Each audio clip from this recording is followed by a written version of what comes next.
It had been a minute. It had been a minute, right? God.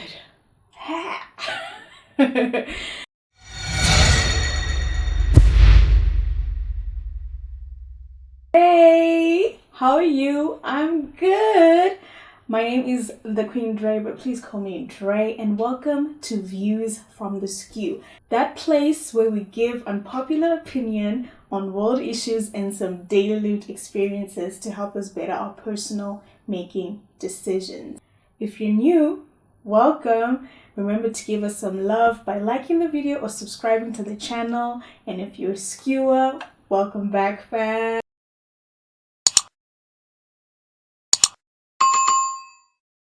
Let me know in the comments below if you want to know where I've been or what I've been up to. I'll be so glad to get into some of that. In this video, we'll be talking about starting a new business after a previous one failed, right? And how to resuscitate your failed business, really. It's not really, about changing all this or that. I know that the process of starting a business usually entails a detailed checklist, actionable deliverables, of which we will get into some of that. But more than that, it requires so much out of the business founder, him or herself. It's often difficult to determine what is required and at what point. It is lonely, it is draining, it's overwhelming, confusing, and just plain hard. The need for support is almost crippling as you have set on this journey on your own, and you may not expect anyone to help you in what you're doing, but you actually need them, right? But beyond that, you want to be enough. You ask yourself countless times if you should be doing this. Are you doing things right? Is what you're doing enough? Aren't you too young for this? Aren't you too old? And are you even qualified to be doing this in the first place?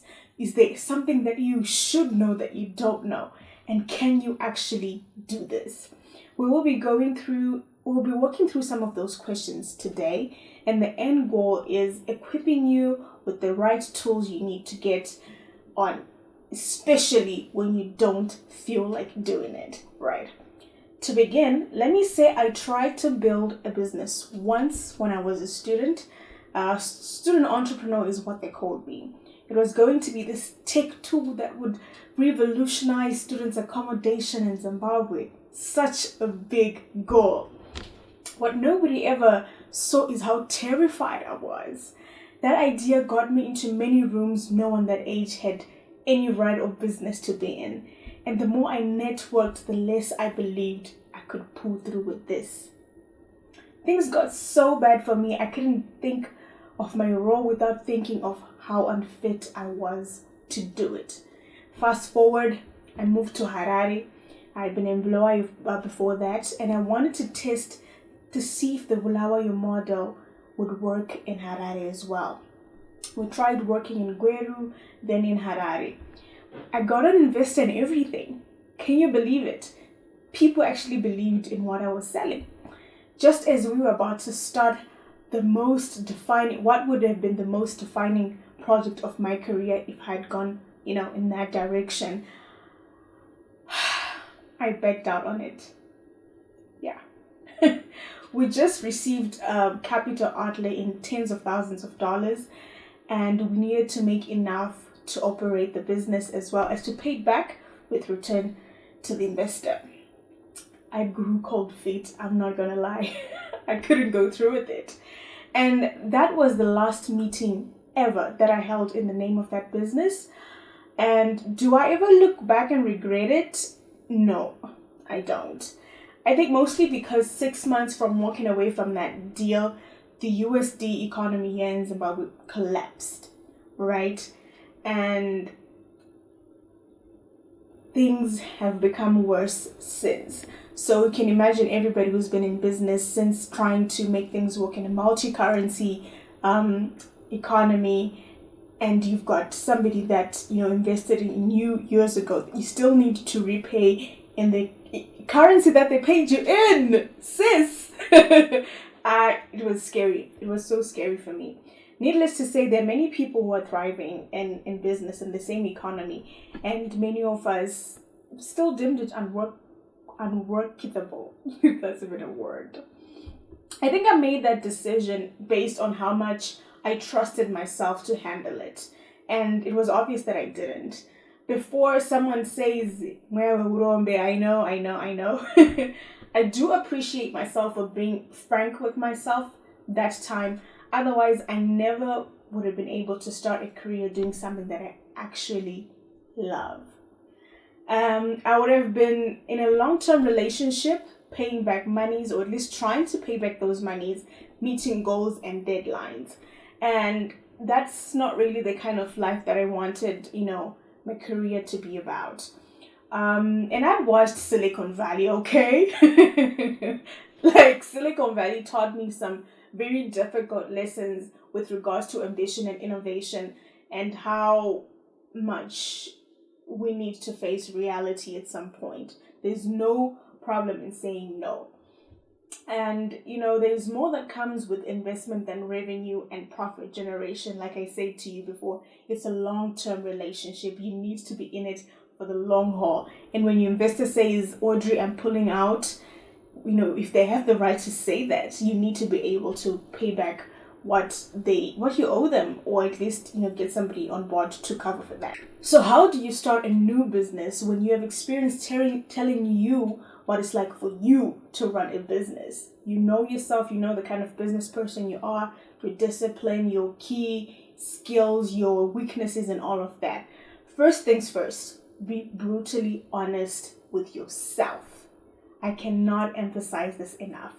Be so honest with yourself. Why didn't the first business kick off? How did you contribute to that event? How have things changed on any of those fronts? And how will you address them if they hit you back now? So it's about where you were and your growth since then, and how you would do things differently, so to speak. The second thing, come up with every objection that you're going to have and clearly address it in that very moment. It's important for you to do this before, because you have the time and the sound mind to do that. You haven't really faced any direct obstacle, right? So you can very clearly and with the time sit down and say, this is how you would object. In what ways do you think this isn't going to work? Because you always obviously have those doubts. What do you do when you're feeling overwhelmed? Who can you talk to, for help and to make you feel better? And when you tell yourself no one will buy, how do you know that? You're not good enough. No one does it like you, and you are the X factor. So you need to, come up with these objections and clearly address them in the beginning, and be ready to just, come at it, in case, because you're your biggest enemy, you're your biggest setback. So when you start getting in the way of your, when you start getting in the way of your own success, you need to be able to beat your feelings up, The third thing would be find a network of supportive people. They don't need to be in the same circle as you or in the same business, as long as they're self-starters. They will get it. They will get how difficult it is and how lonely and how terrible the journey can get. Hearing about someone else's negative experience usually has a positive impact on us human beings. Don't ask me how, don't ask me why, but remember that feeling when you tell someone, something, and you're like, oh my God, that same thing happened to me. Like, it actually has some sort of bearing on taking an ugly experience and making it look good or feel good. So don't be afraid to, get into those difficult or negative conversations, because you never know. A positive experience or feeling is waiting for you on the other end of that response. The fourth thing is don't overplan. Now, this is my personal weakness. Overplanning will give you a false sense of achievement. I like to write everything down to the T. I like to plan everything right to the T. But the real work is not here where you're planning. The real work is out there. And you need to get up and go out there. So what you need is a clear roadmap. Start here, go there, get there, move that to there.